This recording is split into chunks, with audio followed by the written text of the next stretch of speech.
Good morning friends. आज का जो टॉपिक है वो है राजनयिकों और दूतों के विशेषाधिकार और उन्मुक्तियाँ। तो इस टॉपिक में हम जानेंगे कि जो राजदूत हैं वो क्या हैं और उनको क्या क्या विशेषाधिकार प्राप्त है और उन्मुक्तियाँ प्राप्त है, यानी उनको क्या क्या प्रिविलेज प्राप्त है दूसरे देश जाने के बाद।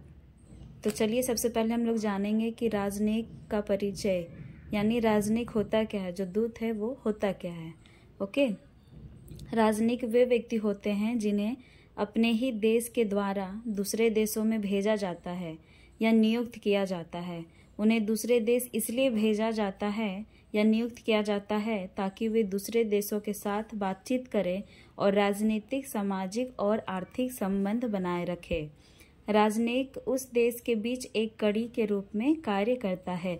तो जो दूत होता है, आप मूवी वगैरह में भी देखे होंगे या फिर आप पढ़े होंगे, हिस्ट्री में, इतिहास में पढ़े होंगे कि जो दूत होता है वो भेजा जाता है दूसरे राज्य में, यानी अपने राज्य से दूसरे राज्य में एक दूत को भेजा जाता है। क्यों भेजा जाता है? ताकि वो क्या कर सके, वो राजनीतिक, सामाजिक और आर्थिक संबंध को स्थापित कर सके, उसे बना सके। वो एक कड़ी के रूप में कार्य करता है।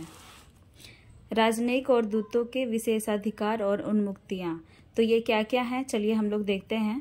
प्राचीन काल से ही किसी न किसी रूप में राजदूतवास की व्यवस्था होती रही है, यानी ये जो व्यवस्था है, राजदूत की जो व्यवस्था है, जो दूत की व्यवस्था है, ये प्राचीन काल से ही चला आ रहा है। आधुनिक युग में तो इसकी उपयोगिता सिद्ध भी हो गई, और जो अभी आधुनिक युग है उस युग में भी इसकी जो उपयोगिता है वो सिद्ध हो गई है। भारत, यूनान, मिस्र, चीन, अन्य प्राचीन सभ्य राज्य राजदूतों को पवित्र मानते चले आ रहे हैं। राजदूत अब अबाध्य माना जाता है, अर्थात इसकी हत्या नहीं की जा सकती। तो जो राजदूत होते हैं वो भारत, यूनान, मिस्र, चीन, अन्य प्राचीन सभ्य राज्य भी राजदूत को पवित्र माना है, और जो राजदूत होता है वो उसकी हत्या कोई नहीं कर सकता है, वो अबाध्य होता है।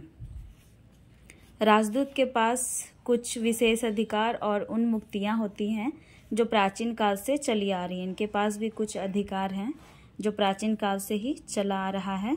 राजदूत जिस राज्य में रहता है वहाँ पर उसे कुछ विशेष अधिकार और उन्मुक्तियाँ प्राप्त होती हैं, जिनका वर्णन निम्नलिखित रूप से किया जा सकता है।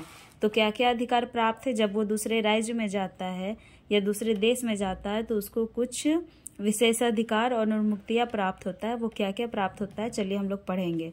तो पहला है राजदूत की सुरक्षा, फौजीदारी मुकदमा, ऋण मुक्त, कर मुक्त, गवाही देने से छुटकारा, निवास के प्रति रक्षा, पुलिस से छुटकारा, धार्मिक अधिकार।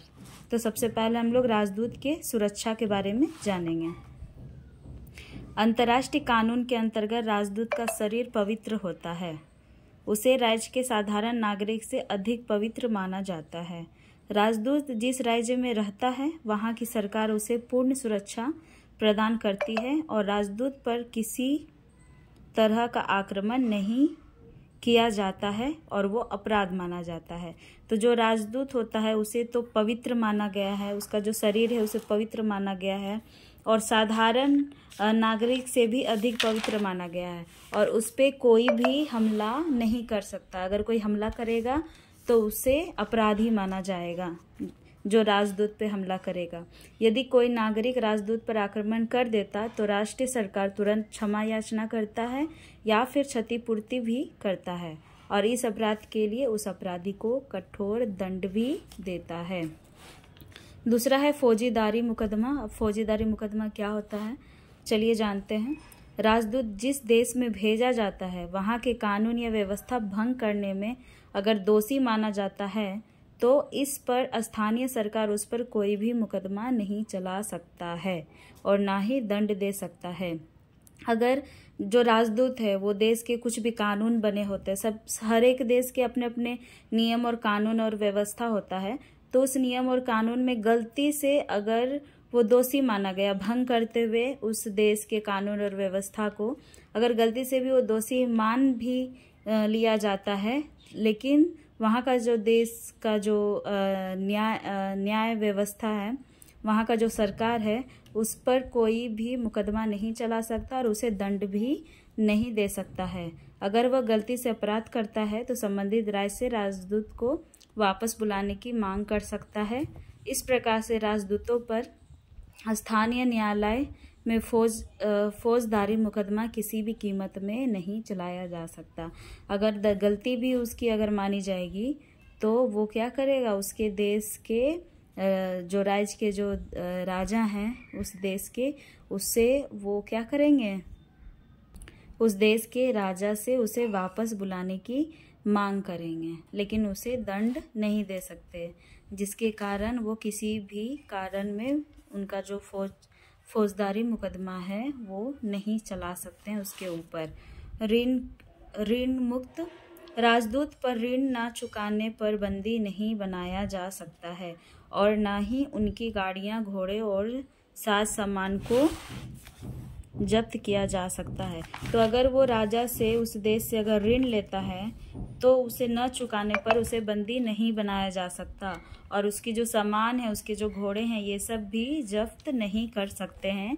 ये अधिकार प्राप्त है। कर मुक्त राजदूत को भूमि और भवन का स्थानीय कर नहीं देना पड़ता है। इसके साथ ही राजदूत द्वारा निजी प्रयोग के लिए आयात किए गए माल पर भी सीमा शुल्क नहीं देना पड़ता है। राजदूतों से मकान, बिजली, नल, सफाई आदि सेवाओं का मूल्य लिया जा सकता है।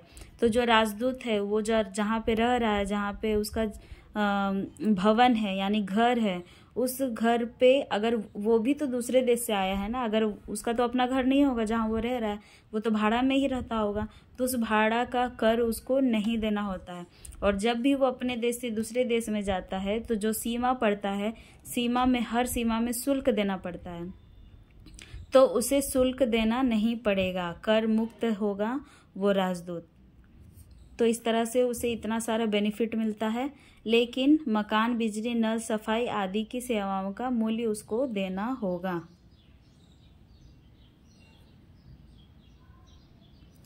नंबर 5 है गवाही देने से छुटकारा। राजदूत को किसी मामले में गवाही देने के लिए बाध्य नहीं किया जा सकता है। उसे गवाही देने के लिए ना तो किसी न्यायालय में बुलाया जाता है और ना ही घर जाकर कोई अधिकारी उसकी गवाही ले सकते हैं। यानी वो गवाही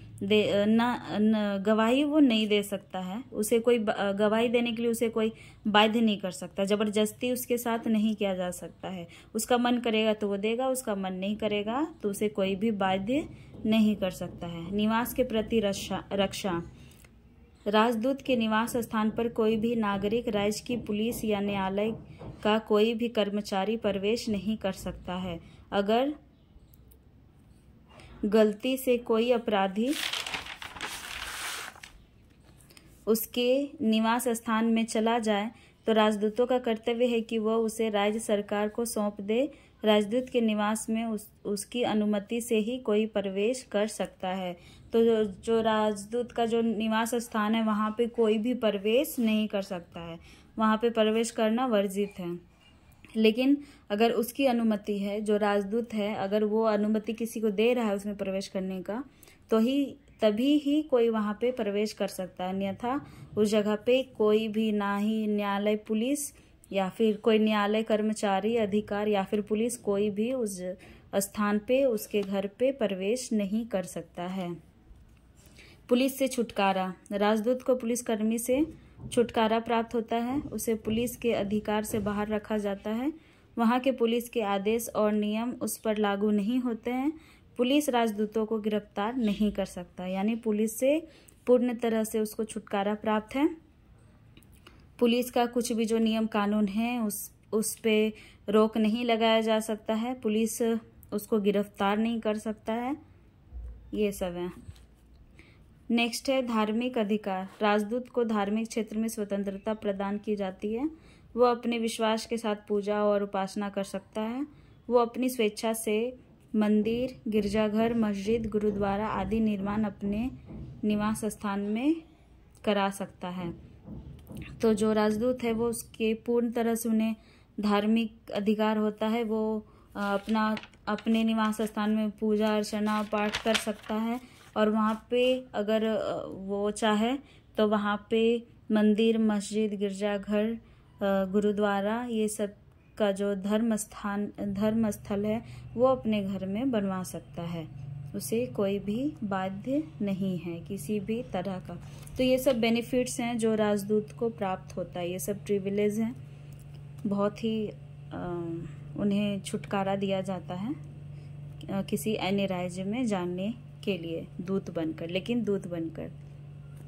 ओके, थैंक यू। आपको ये सेशन अच्छा लगा तो सब्सक्राइब करें, लाइक करें। Thank you.